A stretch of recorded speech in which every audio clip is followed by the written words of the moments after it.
Canto 1. All right, welcome to our Book Oblivion conversation that's put together by at the last minute by Book Oblivion participants who are enthusiastic about reading 100 Days of Dante, and I'm super excited to be here with you all on this Sunday morning. This is Canto 1. Midway in the journey of our life, I came to myself in a dark wood, for the straight way was lost. Ah, how hard it is to tell the nature of that wood, savage, dense, and harsh. The very thought of it renews my fear. It is so bitter death, it is hardly more so. But to set forth the good I found, I will recount the other things I saw. How I came there, I cannot really tell. I was so full of sleep when I forsook the one true way. But when I reached the foot of a hill, there where the valley ended, that had pierced my heart with fear, looking up, I saw its shoulders arrayed in the first light of the planet that leads men straight, no matter what their road. Then the fear that had endured in the lake of my heart all the night I spent in such distress was calmed. And as one who, with laboring breath, has escaped from the deep to the shore, turns and looks back at the perilous waters, so my mind, still in flight, turned back to look once more upon the past, no mortal being ever left alive. After I rested my wearied flesh a while, I took my way again along the desert slope, my firm foot always lower than the other, but now, near the beginning of the steep, a leopard light and swift, and covered with a spotted pelt, refused to back away from me, but so impeded, barred the way, that many times I turned to go back down. It was the hour of morning when the sun mounts with those stars that shone with it when God's own love first set in motion those fair things, so that, despite that beast with gaudy fur, I still could hope for good, encouraged by the hour of the day and the sweet season, only to be struck by fear when I beheld a lion in my way. He seemed about to pounce, his head held high and furious with hunger, so that the air appeared to tremble at him. And then a she-wolf, who, all hide and bones, seemed charged with all the appetites that have made many live in wretchedness, so weighed my spirits down with terror, which welled up at the sight of her, that I lost hope of making the ascent. And like one who rejoices in his gains, but when the time comes and he loses, turns all his thought to sadness and lament. Such did the restless beast make me, coming against me, step by step. It drove me down to where the sun is silent. While I was fleeing to a lower place, before my eyes a figure showed, faint in the wide silence. When I saw him in that vast desert, "Have mercy on me, whatever you are," I cried. "Whether shade or living man?" He answered, "Not a man, though once I was. My parents were from Lombardy. Mantua was their homeland. I was born sub Julio, Julio's hard J in Italian, though late in his time, and lived at Rome under good Augustus, in an age of false and lying gods. I was a poet and I sang, the just son of Anchises, come from Troy, after proud Ilium was put to flame. But you, why are you turning back to misery? Why do you not climb the peak that gives delight, origin, and cause of every joy? Are you then Virgil, the fountainhead, that pours so full a stream of speech?" I answered him, my head bent low in shame. "O glory and light of all other poets, let my long study and great love avail, that made me delve so deep into your volume. You are my teacher and my author. You are the one from whom alone I took the noble style that has brought me honor. See the beast that forced me to turn back. Save me from her, famous sage. She makes my veins and pulses tremble." "It is another path that you must follow," he answered, when he saw me weeping. "If you would flee this wild and savage place, for the beast that moves you to cry out lets no man pass her way, but so besets him that she slays him. Her nature is so vicious and malign. Her greedy appetite is never sated. After she feeds, she is hungrier than ever.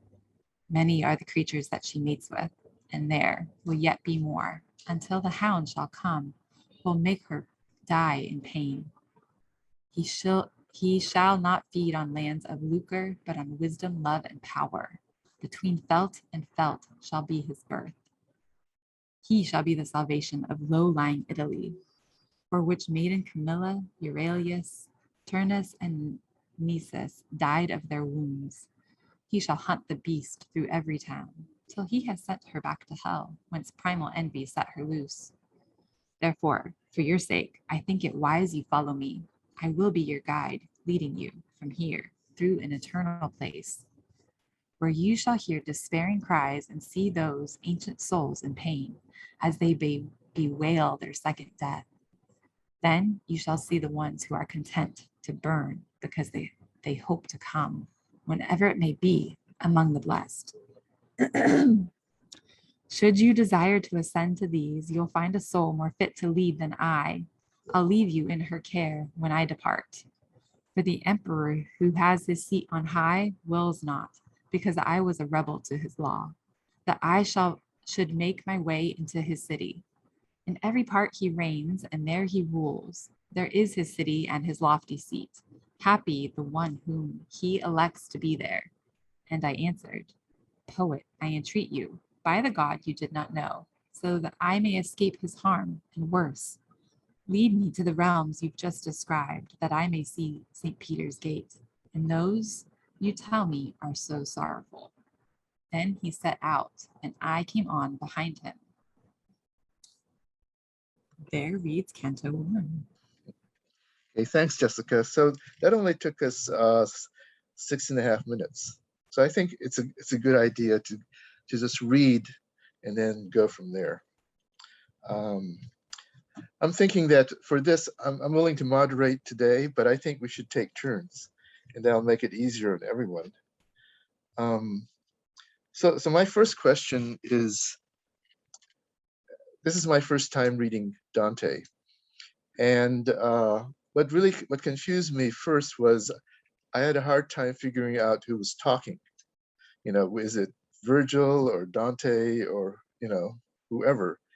And so I'm wondering, did you have that problem, and what devices have you used to deal with that? What I've had to do, and I know Noah doesn't like writing in books, but I've gone and tried to write who is speaking at this point. Then I go back and read it, and then it makes it so much easier. Anyone else? This isn't my first time reading Dante, but in the past readings, I have always marked who is talking. Just to be clear, whether it's Dante, the traveler in the story, Virgil, Chiron, as we get later, and then I just mark in the margin somewhere who's talking, the V or a D, or it could be Dante, the writer. So I distinguish between the different voices. That helps. I am using the Robin Kirkpatrick translation, and there is a really good audiobook that has a small cast. So that, along with reading, has helped me to differentiate. I wonder, and I'll weigh in on the annotation point for a moment too, and say, Josh, I'm with you. I annotate like crazy. I have a separate notebook as well. I'm everywhere, but I consume my books, Noah, because I presume that my books belong to me and they are to be consumed by me and my thoughts. That's just where I'm not going to resell anywhere anymore. Anyway, so there's that. But on the second point, I'm wondering if it isn't translation. If some of the translations make it more clear through their punctuation and everything else, because I'm reading Mandelbaum right now, the first time I've read the Mandelbaum translation, and I'm finding it very easy to understand the distinction. So I'm guessing, I haven't compared, I haven't put side by side with them. I'm wondering if someone's making some choices there. And that intrigued me too, to slide just a little bit into Jessica's reading. Which translation are you reading, Jessica? Which one was that? Hollander. Okay. I read in my copy a short essay on the translations, and it really strikes me what it means, again, to be a translator. And I feel like we need to have a huge discussion about this somewhere. What does it mean about works in translation? Because they're hugely different, and the schools of thought about them are really interesting. Just watching this translator wrestle with what he calls the style and personality and tone of Dante, and trying to capture that at the price of sometimes accuracy, lexical accuracy, is fascinating. So I'm not sure what to do with that, except I just noted it. But what I really found interesting as Jessica was reading was if you have a different translation, to actually hear a different translation as you're following along on your translation, kind of like, boggles my mind. But it was an interesting experience, exercise. I have a few favorite lines in there. So as I was reading, I kind of emphasized them, and you guys could probably tell. But I would love to see what those are in translation. In the biblical studies, you have these four or five parallel translations, across the book, and you can just keep going, and you can see different ones. And I don't know if there is one. It'd be interesting. I mean, with all the stuff written on Dante, there probably is one, but having a parallel Dante, just like you have a parallel New Testament where you can see 4 or 5 at the same time and see where they're all different. So I'll draw in a question of clarification then on that, because I had one in this translation that I'm not sure what it represents. I'm in line 100 or so, 101, 103, and I noticed that Jessica's translation was a little different from mine, talking about the she-wolf until it mates with many more, until the greyhound arrives. That hound, capital H, will never feed. And I'm curious, what yours said something different, Jessica. I don't know what other people say there. I'm trying to identify what that critter is. What it represents, or Steve, is the Greyhound capitalized? I kind of got that. It is. Yes. Whereas in the Hollander, it's not capitalized. Mm-hmm. And that confused me, because he's talking about the hound and said, where does this hound come from? But if it's capitalized, it makes me think, oh, that must be like whoever, Jesus, God, whoever that is.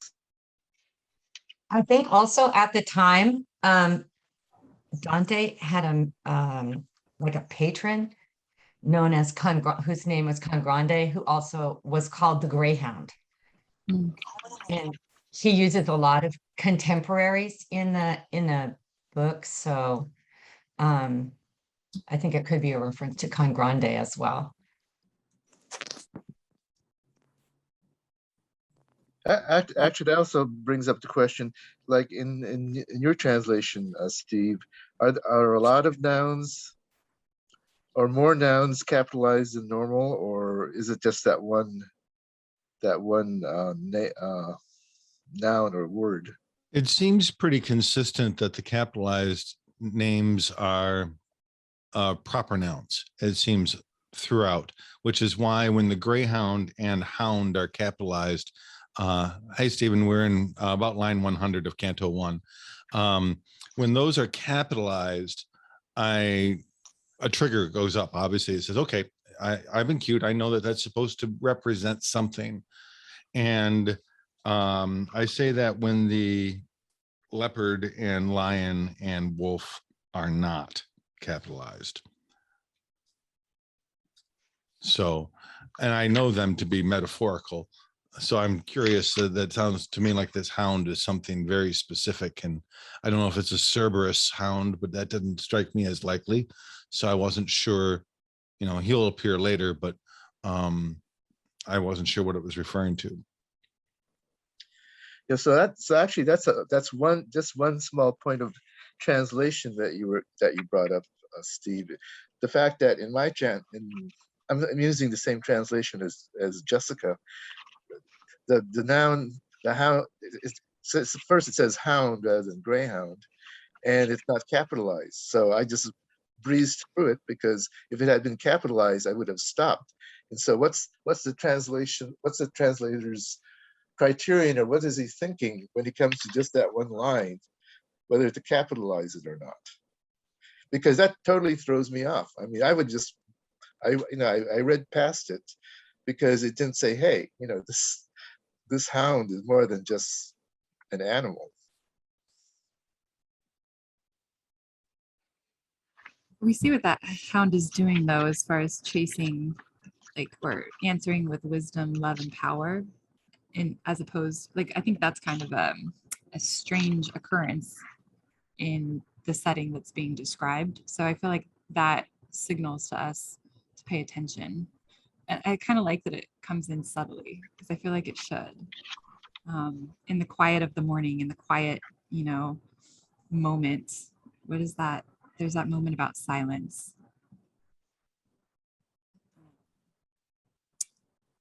I just see this all being really, really still. And so is the hour of morning when the sun mounts with those stars that shone with it when God's own love first set in motion those fair things. So I see it as a really calm. This isn't, maybe it's the quiet before the storm, before we come to see what hell really is. But the hour of the day and the sweet season only to be struck by fear. So it will come, the crazy will come. But the other part, it drove me down to where the sun is silent. So there's, in my head, I'm picturing a lot of stillness, a lot of silence, and then these things creep up and provide this insurmountable fear for the traveler, for Dante. And then whatever that hound is going to provide some kind of aid or help. So that's where it wasn't capitalized, but I really like that it's subtle in that way. Also, I just happened to notice that the Hollander edition actually is bilingual. And so I looked over at the Italian. I have no idea how much capitalization Italian language uses, but I don't see any capitalization there. So in some sense, what's yours is the Mandelbaum translation. So there he chose to go off script and capitalize it, whereas in the Italian, I don't see any capitalizations. That's another interesting thing. I might just interject. Can you all hear me? That the Kirkpatrick translation I'm using has none of those words capitalized. None of the animals, not the hound. The only thing that's capitalized in here is proper names. So, and of course, words like heaven, hell, muses, he.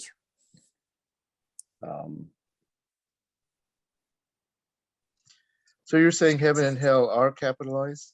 Mm-hmm. Yes. And what's your translation? Robin Kirkpatrick is the one it's a Penguin publication, the one I chose to use for this finally.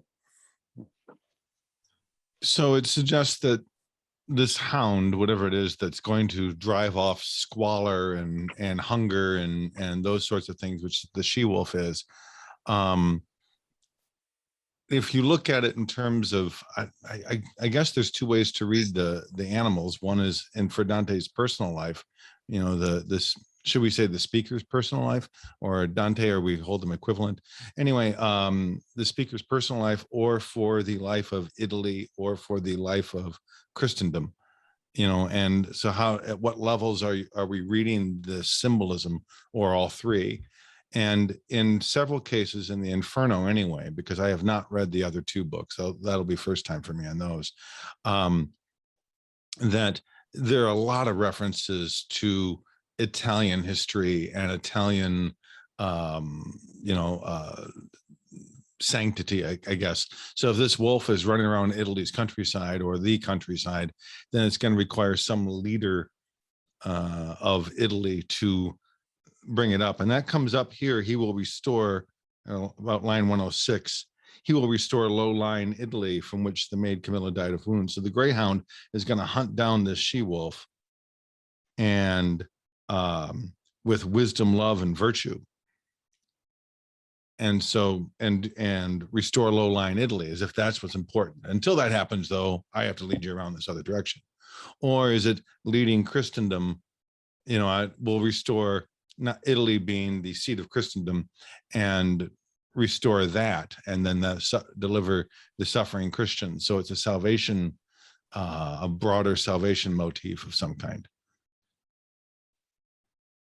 Not I sure. love that yours says virtue and not power. Mine says power. I think that's really cool. What was that again, Jessica? Could you repeat that? Our translation says wisdom, love, and power, and Steve says virtue. Wisdom, love, and virtue. Well, for Mandelbaum going off script, as Josh says, this one he's got. The Italian is sapienza, amore, et virtute. So virtue is definitely the word there. Mine says virtue also. What line is actually, that? What line? 104. Oh. Yeah, I have wisdom, virtue, and pure love on that line. I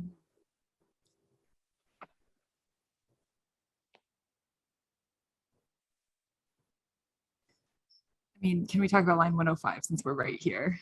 Between felt and felt shall be his birth. What do your translations say right there? Yeah, go ahead, Ellie. I was actually looking at that. I have the same translation as you, but I was looking at the notes on it because I'm cheating. And it says we would capitalize the two nouns, feltro and feltro, so that they would indicate place names in northern Italy. So he says in that case, then the person would be the person that Maureen mentioned, I believe, Con Grande della Scala. But then they then talk about, it also could be second coming of Christ and all of that. But it's just interesting they say that they would actually capitalize and make them place names. So felt and felt would both be capitalized. Interesting. Yeah, that's what they say here. So I don't know why they didn't if they say they would, but thought it was going to be all the feels or something birthing between all the feels. Yeah, I don't know, maybe.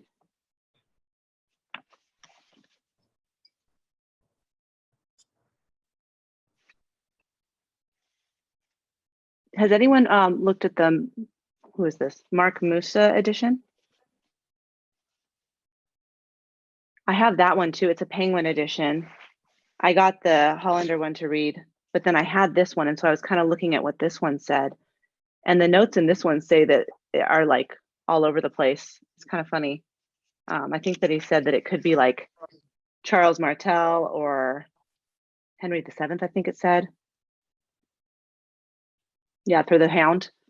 So I was just wondering if anyone had that edition because it kind of goes a little different way.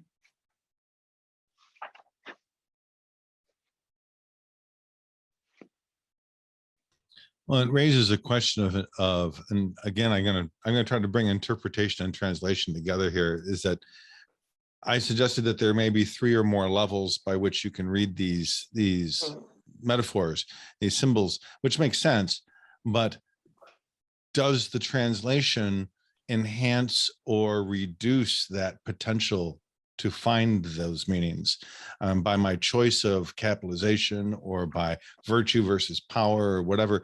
When I make that choice, I am restricting or inhibiting some of the interpretations or the discovery of some of them.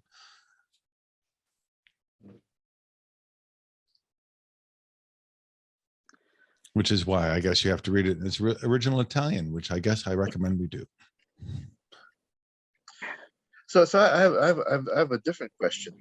I mean, unless if you have other thoughts about what we just talked about, please bring us back. But the question I have is this is my first time, and as I'm reading it, the question is, am I going to read it as a naive reader? In other words, I'm just going to kind of like, Derrida's, the text is everything. So I'll just, put a fence around it. I'm just going to read the text. And so I'm just going to read it and see, without all the references, what I can get out of it, or am I going to take a quote scholarly approach? And every time I come to something I don't understand or know, I'm going to go to all the notes that are in the book or in other books and try to, methodically work my way through it.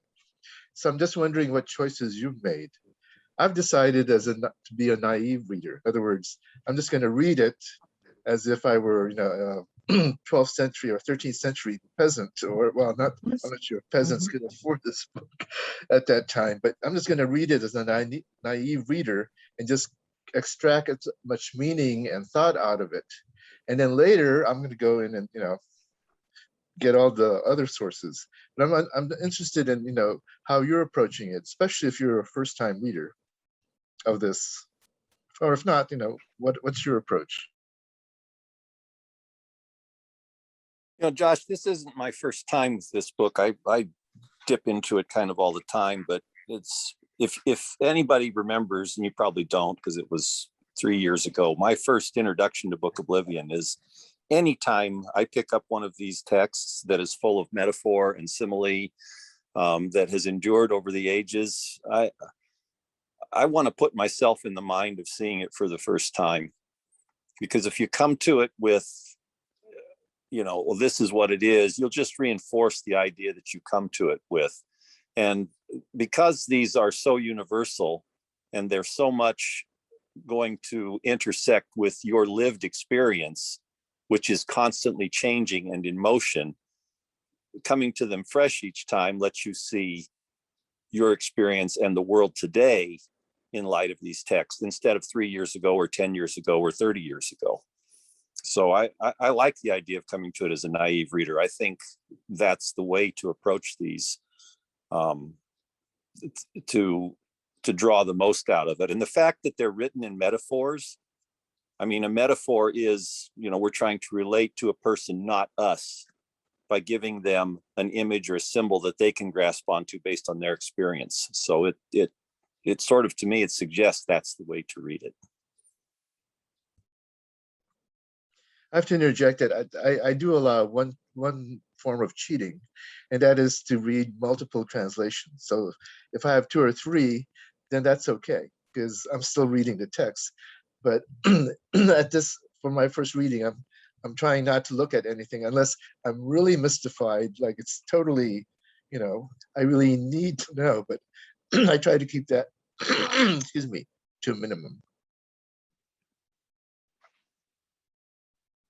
That since I have the 2 translations, I'm trying to read them both just to see the differences. And I don't know, I feel like the Musa one is a little, I don't know, I can't even describe. It doesn't feel like it's quite as, it doesn't follow the Italian maybe quite as closely, but maybe there's some things in there that are changed a little bit and they just feel interesting. They feel a little bit, sometimes more clear and sometimes maybe confuse the text, but it's interesting to see them side by side. So as I have time, I'd like to read them both. We'll see if that actually happens.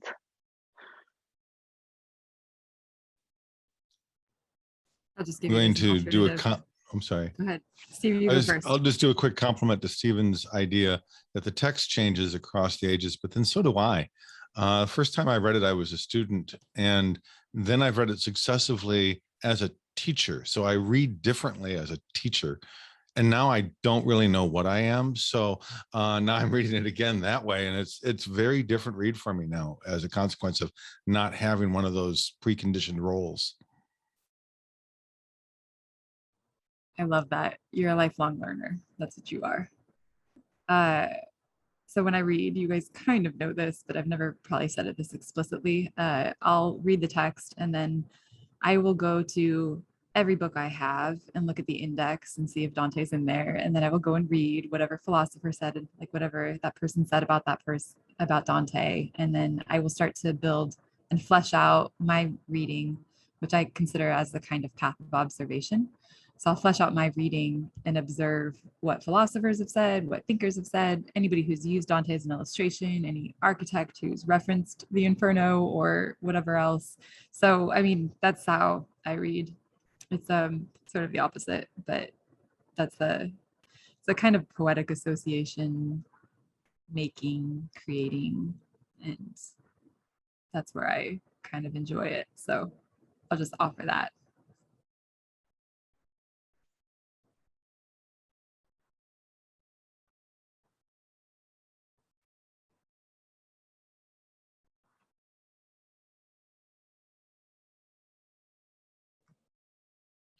One one last comment about how you cope with what the who's speaking. I'm going to try this technique, but I'm kind of hesitant because I think it'll ruin my book. Although I'm with Steve, just mangle it, whatever you need to do. But I'm thinking, again, in in going back, I don't know why I keep going to the Bible, but I guess it's a good parallel. In addition to the parallel New Testament, there are the red letter editions, and even more complex, where all the words of Jesus are in red, and sometimes maybe all the Holy Spirit in yellow, and whoever the major figures are. And so I'm thinking, well, maybe I'll just go in and instead of writing down, who actually spoke, what if I just went in and started highlighting? Okay, this is Dante speaking, and then use a different color for different people. Or I guess Virgil and and Dante would have their own color in the Inferno, and then use different other colors, and maybe it would make it easier. Plus, I'm thinking, it might be interesting if I just read all of the Dante, skip Virgil, or read all the Virgil and see, how that affects me.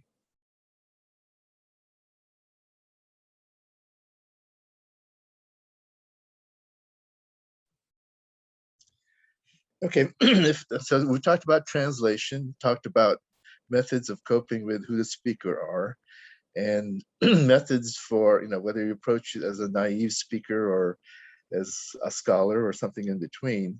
So now I'm kind of interested in, and I forgot we still have the second canto. So is there, does anyone have, especially for the first time, or like Steve, who's coming from a different way, has it struck you or changed you in some way, having just read the first canto? Like for me, I was approaching it really with kind of a negative attitude, even though I signed up for this, because Dante, he's a medieval guy, lived in the 1200s. What amazed me is that when I think of Thomas Aquinas, I think he's a middle-aged guy. When I think of Dante, somehow I still put them, in the Renaissance, and then to realize that their lives actually overlapped. Thomas Aquinas died in 1274. Dante was born in 1264. So actually they're in the same era, but I think of them as being in two totally different eras.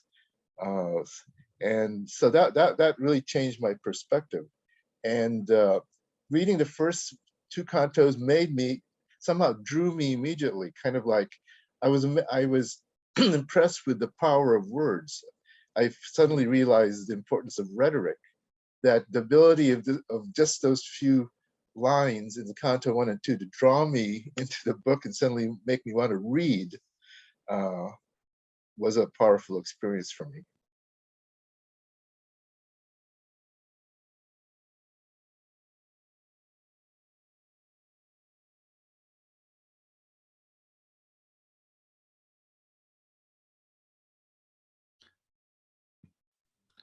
If you don't mind, I'm going to change topics here. Just something else I noted since you're bringing that up. I've been reading more about Blake, and I'm reading the Northrop Frye book, and I don't know, I'm got a couple chapters left, but it makes a big discussion of our conception of what heaven is. And I'm sure this is going to become big once we get down to the Paradiso, but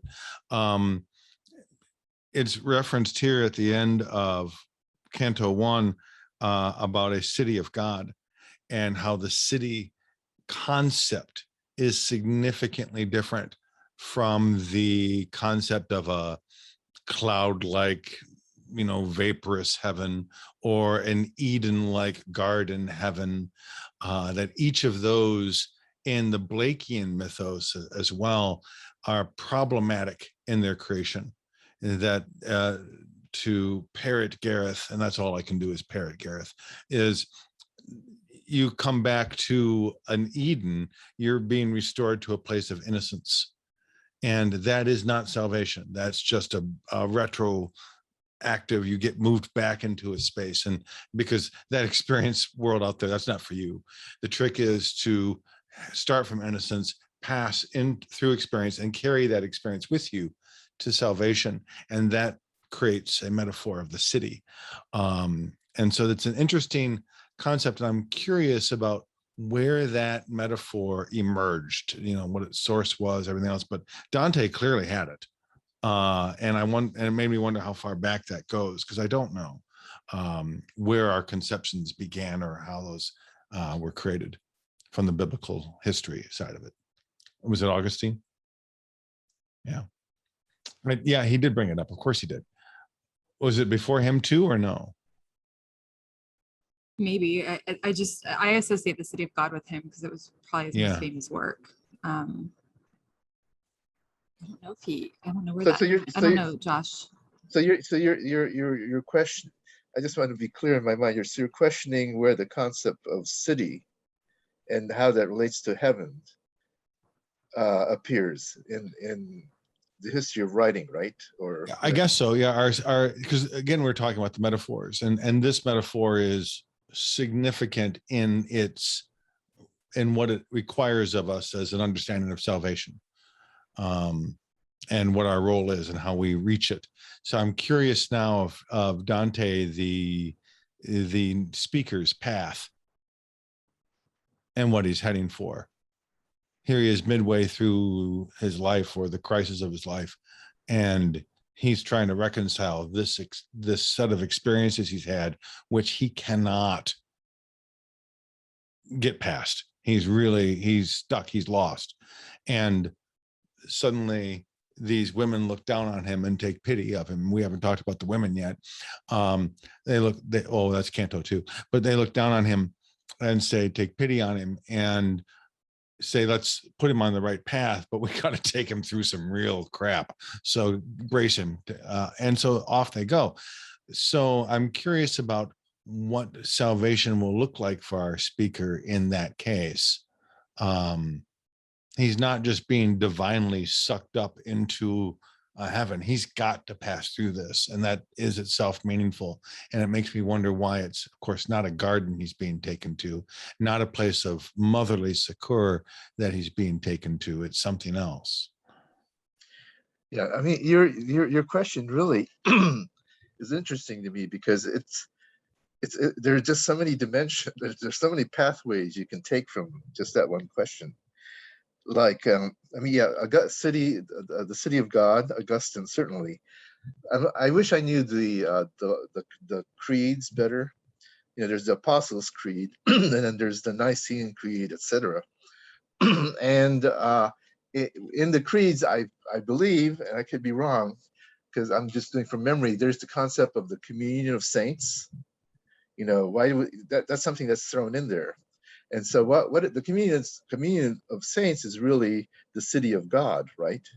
And I'd like to trace where that concept first appeared in the Christian conversation, because they're saying when you get to heaven, you're not alone. You have the communion of saints, namely all the other people that are there. And then the other thing that comes to mind is, for Thomas Aquinas, the guy who died just right after Dante was born, heaven, well, Beatrice supposedly means, I forget what it means. It means seeing God or something like that. Anyway, the heaven for Thomas Aquinas and in Catholic tradition is the beatific vision. Okay, beatific Beatrice, right. So the beatific vision means seeing God. And so heaven equals seeing God. And so you put that in with the communion of saints, and, you know, as opposed to the fundamentalist or evangelical concept of salvation as, I don't know, being with Jesus. Anyway, that's a whole complex conversation, but I find it really interesting. So thanks for that question. Anyway, I guess since we're kind of running out of time, maybe someone else can read Canto 2, and we can spend the rest, what time is left on that.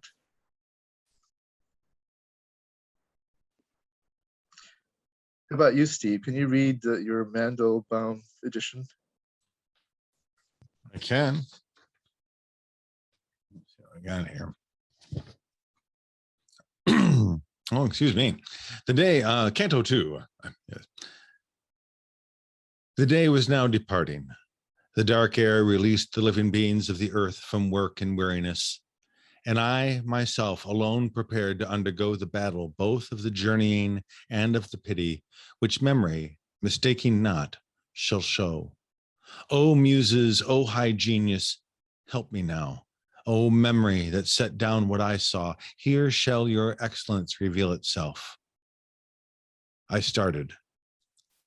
Poet, you who are my guide, see if the force in me is strong enough before you let me face that rugged pass. You say that he who fathered Silvius,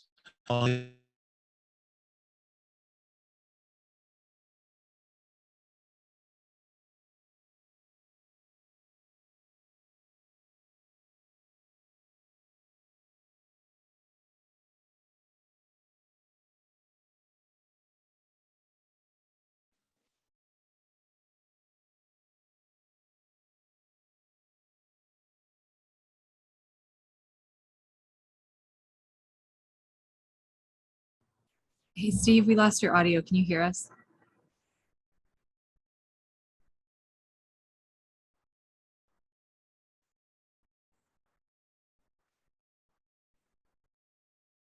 Just the mute son. Yeah, it is now. There it is. Okay. Weird. I'm Perfect. sorry about that. I don't know where it happened. Probably line 1. Hopefully it won't happen again. Let me, I think it was at line 13. okay, so we'll start at line 10 where he starts. Yeah, we lost you around line 13. Thank you. Poet, you who are my guide, see if the force in me is strong enough before you let me face that rugged pass. You say that he who fathered Silvius, while he was still corruptible, had journeyed into the deathless world with his live body. For if the enemy of every evil was courteous to him, considering all he would cause and who and what he was, that does not seem incomprehensible, since in the Imperium heaven he was chosen to father honored Rome and her empire. And if the truth be told, Rome and her realm were destined to become the sacred place, the seat of the successor of great Peter.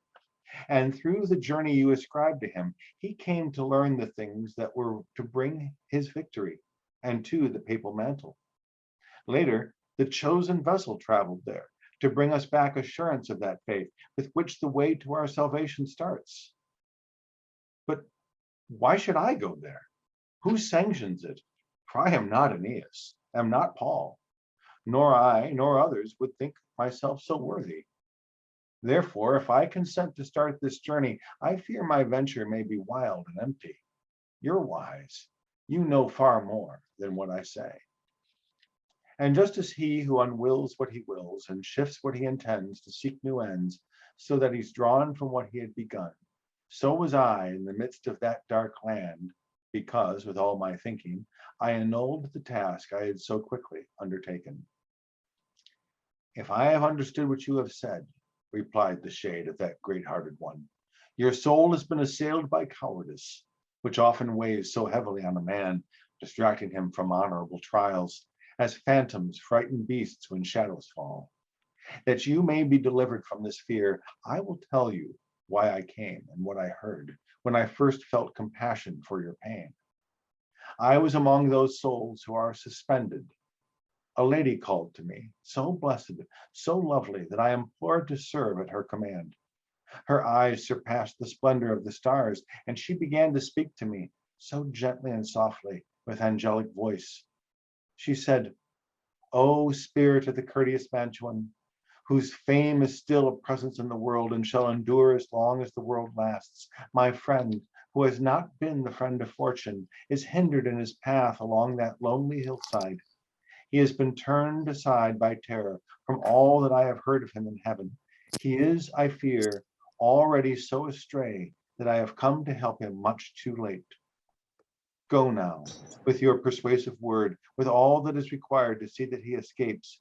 Bring help to him, that I may be consoled. For I am Beatrice, who sends you on. I come from where I must long to return. Love prompted me, that love which makes me speak. When once again I stand before my Lord, then I shall often let him hear your praises. Now Beatrice was silent. And I began, O Lady of Virtue, the sole reason why the human race surpasses all that lies beneath the heaven with the smallest fears. So welcome is your wish that even if it were already done, it would seem tardy. All you need do is let me know your will. But tell me why you have not been more prudent. Descending to the center, moving from that spacious place where you long to return. Why, because you want to fathom things so deeply. I shall now tell you promptly, she replied, why I am not afraid to enter here. One ought to be afraid of nothing other than things possessed of power to do us harm, but things innocuous need not be feared. God in his graciousness has made me so that this, your misery, cannot touch me. I can withstand the fires flaming here. In heaven, there's a gentle lady, one who weeps for the distress toward which I send you, so that stern judgment up above is shattered. And it was she who called upon Lucia, requesting of her, now your faithful one has need of you, and I commend him to you. Lucia, enemy of every cruelty, arose and made her way to where I was, sitting beside the venerable Rachel. She said, you, Beatrice, true praise of God, why have you not helped him who loves you so, that for your sake he's left the vulgar crowd?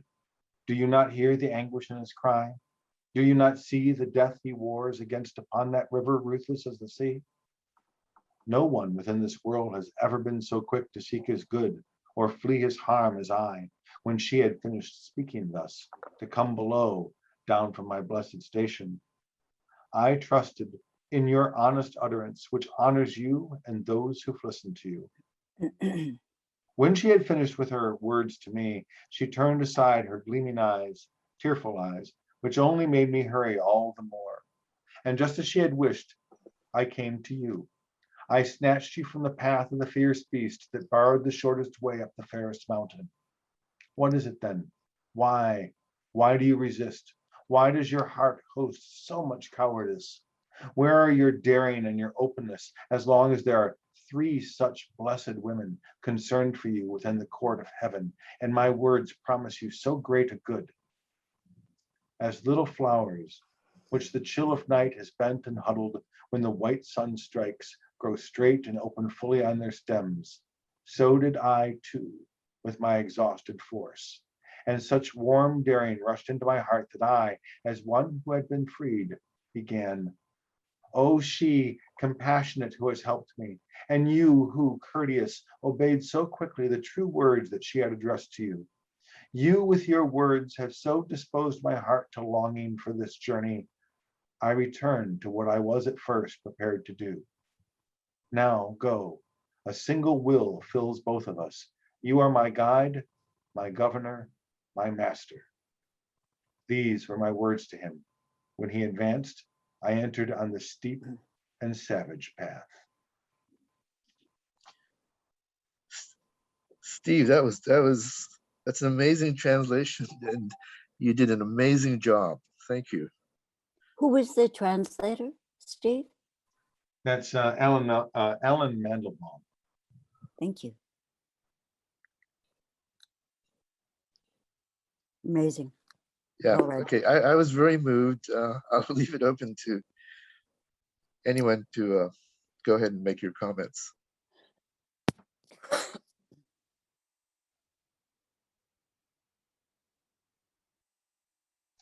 How much do we need to know about the three ladies? Who they are? Yeah, that was one of the most confusing things to me when Mhm. talked about this heavenly lady. And there I really had to go outside the text to try to find out, who is this lady? I mean, anyway, yeah, the question of three ladies is quite interesting. What did you find, Josh? Okay, I didn't go too far, but I think the lady supposedly is the Virgin Mary. hmm At least that's what I got. And then, of course, Beatrice. I'm not sure who Rachel is. I decided not to look that up. And Lucia, I guess that's like Santa Lucia in the famous Italian. But I didn't really need to know. I just need to know who the initiating force was. And I guess that was the Blessed Virgin Mary, which made me question why, being the mother of God, supposedly, and just the wide realm of who she's supposed to look after in some sense. Why did she focus on Dante? Why did she feel the need to help him as opposed to anyone else? And when you have to track 10 billion people, why would you focus on this one person anyway?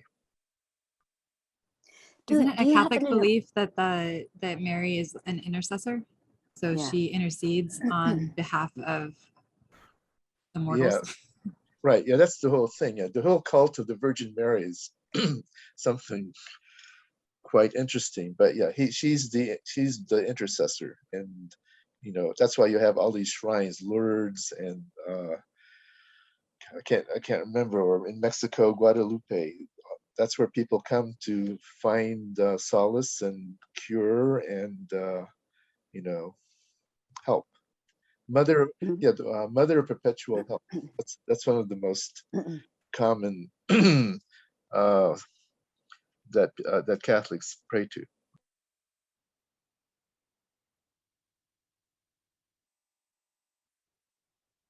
And there's also, you were saying three ladies, makes me immediately think of the 3-in-1 of the Episcopal Church, of the Catholic Church.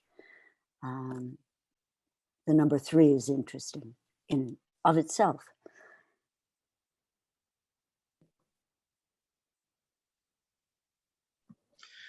One reaction I did have, again, just reading the text and trying not to go outside the text.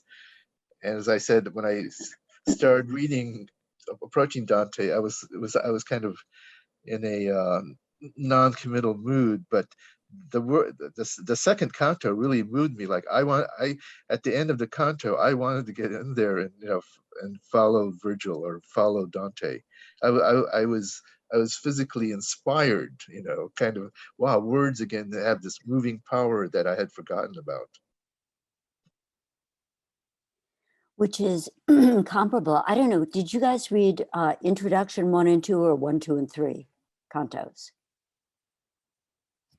Or more? Well, anyway, I read the third one just to be, on the safe side. And Dante is crossing with Karen at that point, and talks about, Karen is talking about all of these souls that are waiting to cross the river, and they know that they don't want to cross the river. They are afraid of what is coming, and yet there's this impatience to know, and this impatience to get across and to move towards death, even though they will never die. And I kind of find that the second canto leaves us in that state, wanting to get ahead and wanting to dive into hell, even though, that's the most fearsome, awesome part of it.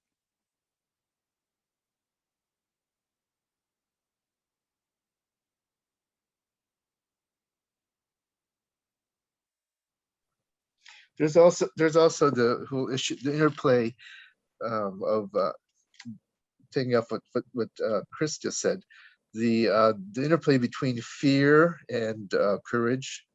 You know, that whole issue of, you know, you're frozen, you're in fear. Like I could really fear Dante not wanting to go there and just being filled with all this anxiety, and then suddenly inspired. I think he's going forward because he has this one picture, right, of Beatrice, the one that his one true love, supposedly. You know, even and that's enough to drive him forward. But it made me think that that's really kind of the medieval ideal, isn't it? Chivalry. I mean, you going off. The woman, the lady gives you her scarf, and you know, wherever you tie it on, and then, you know, you go forth into battle, and that gives you the courage to endure, you know, all the suffering and all the hardship, and even death. You know, you're willing to die for this woman. I'm not sure we have that anymore. That chivalry concept has gone. So that whole notion of chivalry, I think, is something that certainly we can maybe talk about, you know, There's a during the tension. 100 days. Yeah, I think you're right, Josh. There's a tension in my head between a divine love and fetishism, which is the medieval courtship ritual. It just kind of wanders back and forth on that line a little bit. And I think, you know, Dante is going to try to, or will, envision Beatrice as a divine love. And that's the thing that he's reaching for. But it's hard with the imagery and everything else not to say, I know what your cultural history is. I know how this has been encapsulated before. I know the practices that are happening around. Of course, it's putting a woman on a pedestal and turning her into some, you know, ideal. And there's something frustrating about that. And I was thinking too, there are a number of lines that Dante crosses or walks back and forth on. One of them is the pagan and the Christian. And this canto talks a lot about, you know, Virgil and his role. He describes himself as a suspended spirit in my text. We don't know what that means yet. We will in a later canto, but Dante's going to answer this question. What do you do with all the folks who haven't had a choice to know God?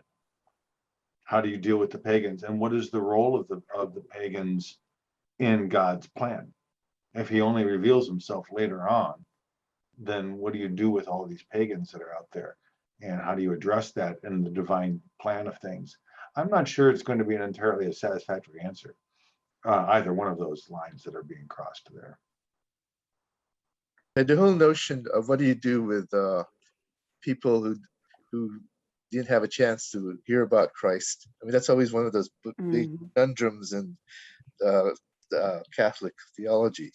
Like, you know, if a baby dies before his baptism, well, what do you do with him? Well, you can't let him into heaven because he hasn't assented to Christ, and he can't go to hell because he hasn't done anything that terrible. So what Catholics did, they invented this place called limbo, and that's where people. So it's kind of like Beulah in Blake. Yeah. You know, it's that place where you can go. That's happiness, but it's not happen. It's not 100% happiness. It's like 80% happiness, and what you're deprived of is Beatrice. Beatrice means seeing God, you know. So you aren't allowed to see God, but everything else is great. You can have your Cadillacs, you know, and 72 virgins. I don't know, but anyway. Yeah. Dance on the head of a pin. But it's not quite. It's not 100%. But it's an interesting question.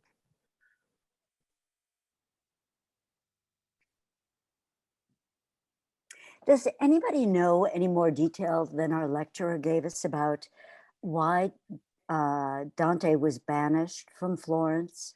He said it was a trumped up charge against him, but I'm just wondering if whatever it was, this charge, made him wonder about his faith, doubt his faith. Was it religious in nature? Does anybody have any detail on that? it was totally political as far as I can understand. Yeah. You basically had two rivaling forces. You like today, you have the Trumps and Trumpians, and you have the left, and so his side lost. The Pope came down on the other side, and because of that, and I'm amazed at how punitive the results were. Yeah. If you side lost, they would come and destroy your house, confiscate your property. I mean, it's like, oh my God, this is like medieval. Yeah, So it anyway, was. yeah. Anyway, I'm kind of interested in, some people haven't really spoken much. Paco, can you give us a little sense of what you're thinking so far? Hey, can you hear me? Mm-hmm. Good. Okay. Yeah, sorry. I don't know about you guys, but I've been losing the signal here a little bit. So, but seems to be stable now. So far, I've really, this isn't my first read, so I've been going through it, Oop, you're but breaking up. also a familiar pace. What I really have been doing is the translation. Yeah, I just lost there for a second.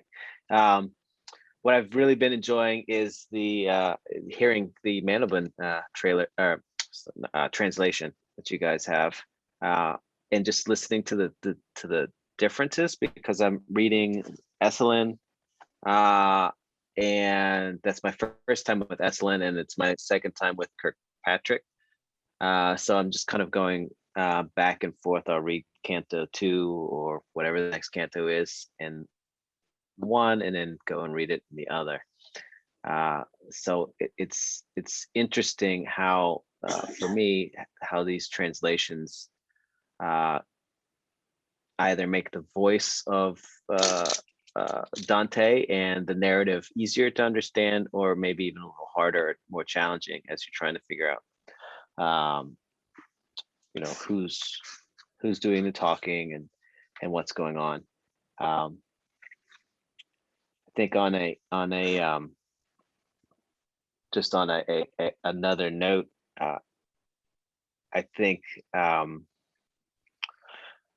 it's just interesting to me how Dante has been so influential in so many works that we've read, some of which we've read in Book of Oblivion, thinking back to Under the Volcano. Mm-hmm. We read Jazz earlier this year, which Toni Morrison intended to be her part of her own trilogy, which is influenced by Dante, with Beloved being the start of it, and her book Paradise being the final book of the trilogy. So, pulling all those things in has been really, really good at the start of this 100-day Dante exploration. I'm also reading the same 3 chapters in different editions, and it really is amazing. I think the benefit in it is I'm not authority enough on Italian or Italian poetry or the 14th century, but just to compare the 3 cantos every week is just mind-blowing. You pull so many details out of it doing that way. I really like this, reading concurrent versions.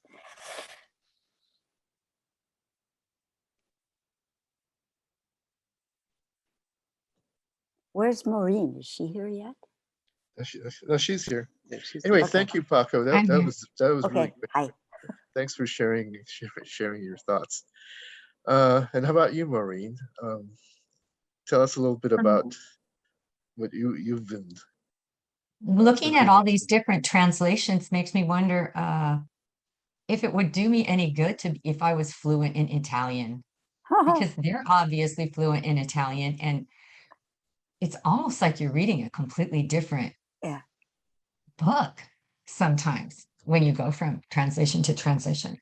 Yeah, But the one it's interesting. I love that you brought that up because it's like they're all fluent. They're all obviously fluent in Italian, but Yeah.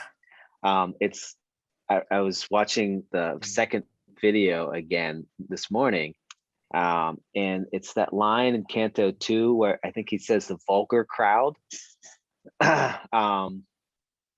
where in the Esalen it's the common crowd. He left the common crowd. This is like line 105, and then in Kirkpatrick, I think it's like something like the common herd, or the herd of the common.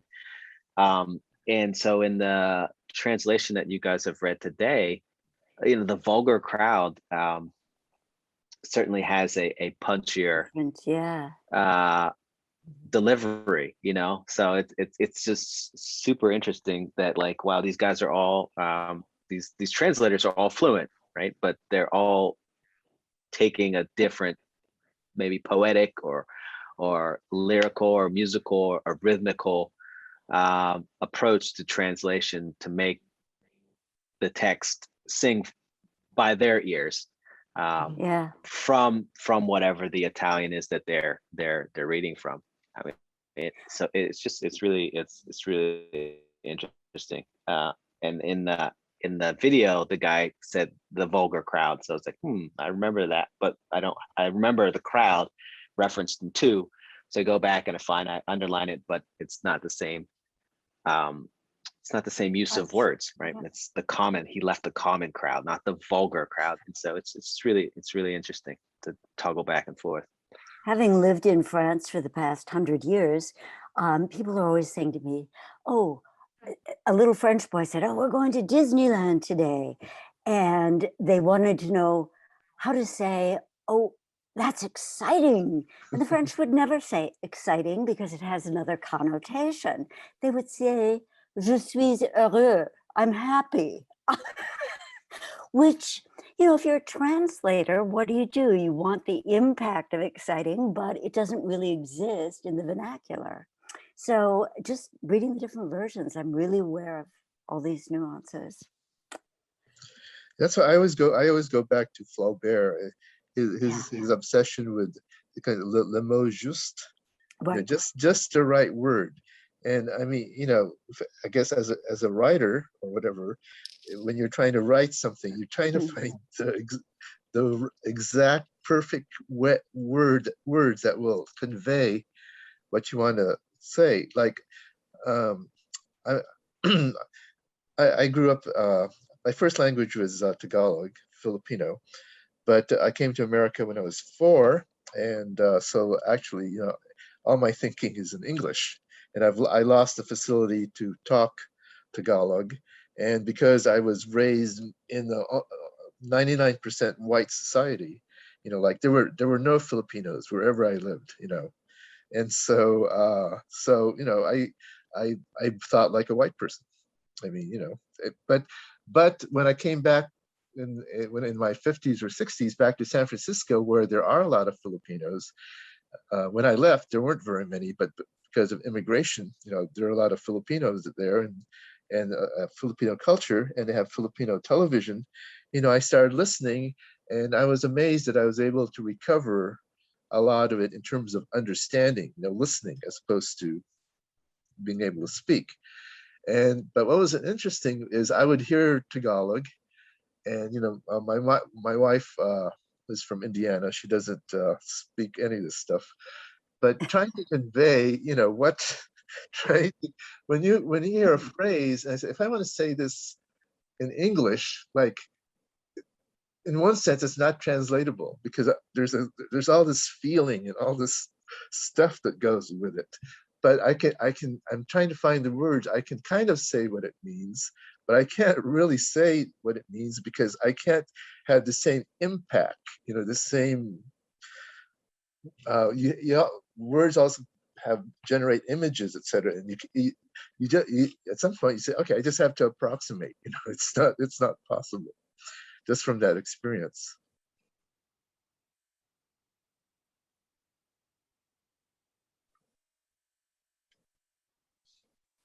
But yeah, everything. this whole thing Oh, about go ahead. translation, I think, as Steve says, we're going to be talking about this the whole 100 days. Anyway, Maureen, please. Oh, I was just thinking that the first time I read Inferno, I felt like I couldn't follow it because I didn't know the contemporaneous personalities and the politics and different popes and the Guelphs and the Ghibellines and all those things. So this time before I started, I read this little like Penguin, Penguin has these bios on writers so that you can just kind of be like, here's where we are when we start this book. Because I like to read for the flow. I like the story to flow. I don't like to keep having to chop things up. So I thought, well, if I do my homework, then the main stuff I'll go, oh yeah, I remember that kind of thread. And the other stuff I'll say, that's okay. Let it just go right down the river. So I'm kind of trying to read it, flowing through it, but knowing who some of these various people are, because I feel like the way he wrote it as if someone was writing now and they were referring to Afghanistan and Mar-a-Lago and like all of these things that we just go, oh yeah, I see what you're saying there. Like you say Mar-a-Lago, oh, I have the whole image that comes to my mind. And What's Mar-a-Lago? and so, oh, Mar-a-Lago is Trump's like kind of country club thing that's all covered with gold and crystals and okay. So it's like a country club. So it has this whole image for me. So so I kind of wanted to let all of that stuff just be in my background, be part of the landscape, because I'm kind of wanting to read this more as a personal journey. Going through this, I'm kind of thinking of it more like, well, my own life, like Dante, we became lost in the woods and so I need to proceed with it. So I'm looking at it less as, who's the Greyhound? I'm just like, yeah, I know that there's some politics involved there or something, but I'm not going to worry about it. Kind of looking at Con Grande maybe being more as a spiritual, like Paco said, more like a Christ figure to Dante maybe. And also he was also kind of handed out a lot of kind of goodies to his friends and some little smacks more than smacks on the wrist to people he didn't like, leaving them eternally, So I was kind of looking through this more in terms of myself, like, why should I read this? Why did Mary look at Dante? I kind of thought, well, Dante is the everyman in this case. He's standing in for me. And so Mary will intercede for the everyman when he kind of looks around and says, how did I find myself in this jam? I'm not even sure when I made the wrong turn. I'm not sure how I got here, but I know this is not, I'm not in where I want to be. And so that's kind of how I saw Mary interceding for one guy, because it's really for everybody in Book Oblivion. And just us. That's just us. I absolutely agree with you, Maureen. That's going to be the most rewarding way to read this, I think, just to enjoy it and set the local politics aside. Interestingly, I want to point out one bit in Canto 2, though, that I think a lot of people see the Dante character as an everyman character, but there is something unique about what's happened in his writing style at the beginning of Canto 2, where he says, and I myself alone prepared to undergo the battle. This is probably one of the first times in classical literature where you have a triple articulation of the individual. I myself alone. Everybody else, you're unimportant to me. You're nothing. I am the poet, and I'm about to write something for you. So Dante's ego is quite large, and he sees himself as something very unique from most of mankind.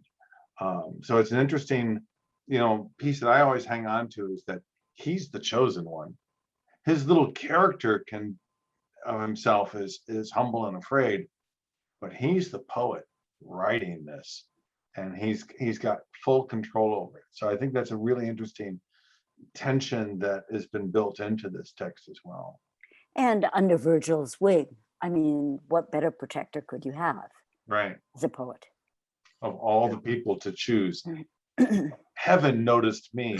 Virgil was given to me. And who am I to journey into the underworld like Aeneas, who is your creation, Virgil? But I can do it, and I can probably do it better. Yeah, I mean, it's almost a diss in a sense. Yeah, it is. You it know, is. to Virgil, because he's clearly taking this I alone position, and so his head's exploding here. Even though he has a poet like Virgil as his guide, who he, looks up to, but at the same time he's saying, I'm gonna do this better than everyone. So he can look at him as the everyman, but he's also a everyman whose head is really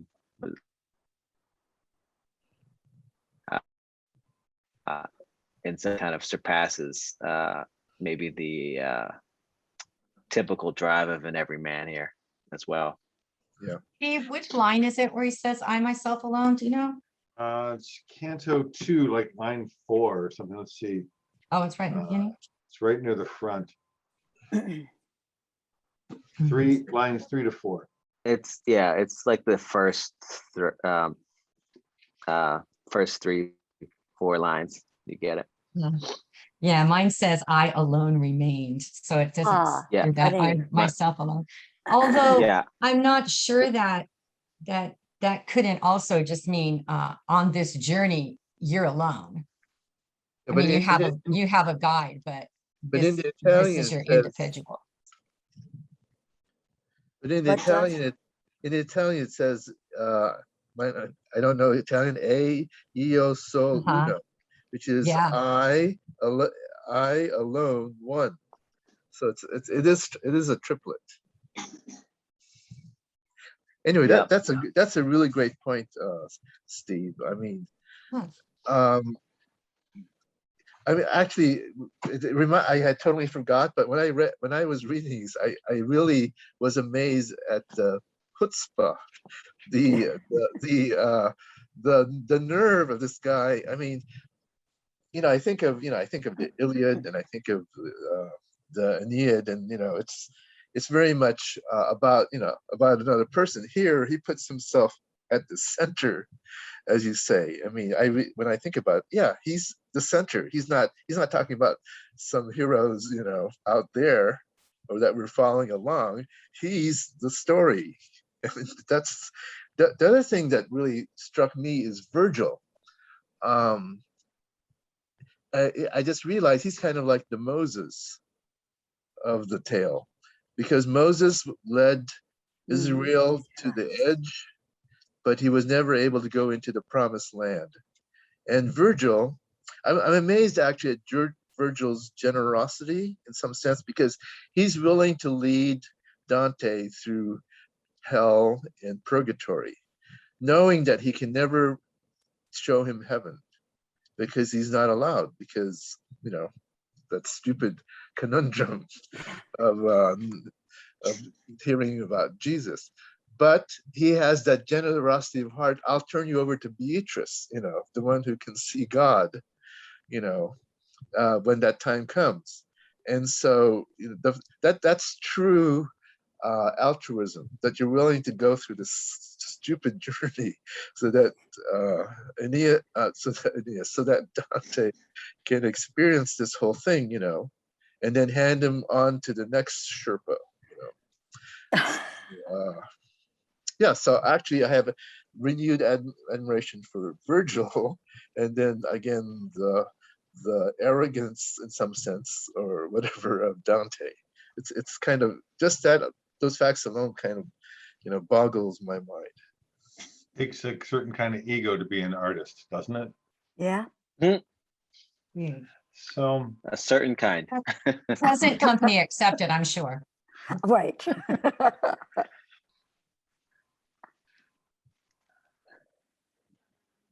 I mean, in some sense, the same way in which, again, I don't know the history of biography, but when Augustine wrote the Confessions, I mean, to actually write that book at that time, I'm not. Is there a comparable book on the pagan side? I mean, there's that book by Robert Graves, I Claudius, but of course that's a made-up Yeah. story. But Yeah.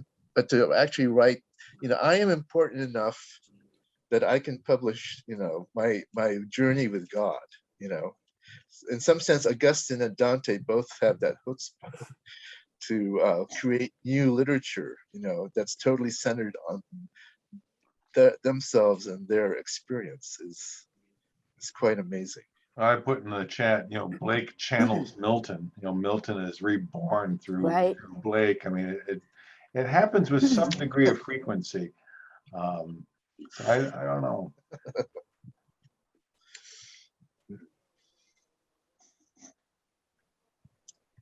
I mean, as much as we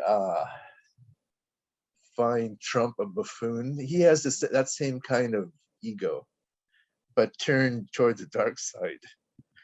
I mean, at least these people had the talent, whereas Trump is just, dreaming. But anyway. Okay, well, Noah, are you still there? I am, and I do Okay. apologize. I am on the road, and Okay, so sure. so I might be going in and out.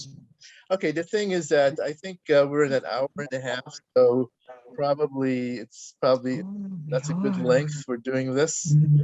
And then, so give us your final thoughts before we wrap things up.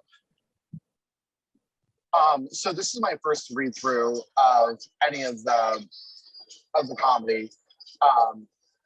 And just so far, I am just completely entranced. And I love the fact that the 100 Days of Dante and what we're going to be doing is so slow and meditative, to be able to really dive into this. And I love that we have so many translations going on at the same time to bring to the discussion, along with everyone being able to put themselves in Dante's shoes as our version of the everyman. So I'm excited.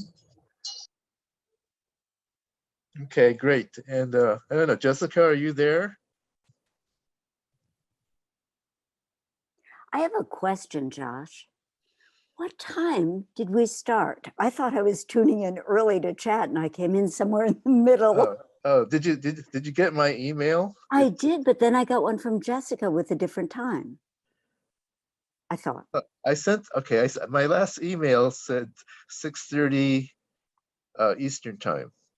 Oh, no, I didn't get that one. It might be in trash. Sorry. 6:30 Pacific, 9:30 Eastern. I'm sorry. Yeah, sorry. Right. Okay. That's how we keep getting in trouble. My wife was constantly correcting me, say you had it reversed. Anyway. Oh yeah. Okay. Well, 9:30 Eastern would be 10:30 for me. Right. So it was 9:30. Oh no, 8:30 for me, wouldn't it? Because I'm in yes, Seattle. yes, 8:30. Yes. No, The time zones are such a yes. Okay, so we're meeting at 8:30 my time. Okay, got it channeled. Right. Until I go back to France, and then I add 7 hours. Okay, thank you. I'm sorry I was late, guys. And Paco, you're on Eastern time, right? Right. Okay. And Maureen, you're on Pacific time. Pacific. Okay. Well, actually, I thought this was a great discussion. We went through a lot of stuff, too. And luckily, Jessica is recording it, so we'll be able to watch it again. So, okay. Terrific. Well, thank you, everyone, and at least for now, is this a good time for all of you? 6:30, 9:30. Okay. All right. Good. 8:30. Right. Okay. Well, we're wrapping it up. This is the first discussion group of the Book of Oblivion clan. on Dante, and we'll meet again on a week from now, which is what, September? What day is today? The 12th. 12 and 7 is 19, right? September 19th. Oh, one Okay. other question, real quick. You guys said that there was a second video. Did you mean the guy who did the introduction? Was that the second video, or was there a video after that? A canto after that? There's a video for The second one came out on Friday. there's a video for each canto, right? Is that right? Okay, I mean, I've only had the introduction and the Just one where we Canto had- 1, just Canto 1 and Canto 2. So you should just check Okay, your so I should email. check my junk mail. okay. Yep. Okay, so Yeah. you got Canto 1, right, Chris? I know I got the introduction. That was it. Okay, the Oh, reason is because you haven't formally signed up for this course. So what you Yes, I need to did. do, well, the with same thing, Dante. the reason I say that is my wife got the same problem. Oh, She signed up for the introductory talk, yeah. but that's not the same thing as signing up for the course. So she actually had to register. So when you go to the 100-day Right. site, Right. on the upper left, there's a little envelope. Click on that envelope, and that's where you register. Thank you. Okay. And And I'll if check you in want junk. to, if you want to see the first two, then well, I guess maybe you have to be registered to see the videos on the site. I'm not sure. Okay. But there's a menu up in the upper right corner, Yeah. and then it says videos. And then you enter through the gate. Thank you. All who enter here. They also All have right. some other resources in there. They have one that has lots of art in it, but it's very difficult to me to get around in it. It's quite a maze. Ah, If you had a screen that was, like a huge screen, yeah. it would be, you could get around in it, but I thought it was kind of hard. So I just post my little pictures from my Blake book off my iPhone on Book Oblivion. Thanks. Okay. Now I just put a note saying that he's going to put a note or on Facebook that you can also see the videos on YouTube. So we'll wait for him to do that. Okay. Super duper. Okay. Well, have So a good nice week. to Have see a you good guys. Sunday. Yeah. This has been great. Awesome. Thanks. Thanks. Thanks, Okay. Josh. Thanks, Okay. Mike. Bye. Thanks, Paco. Bye-bye. Bye.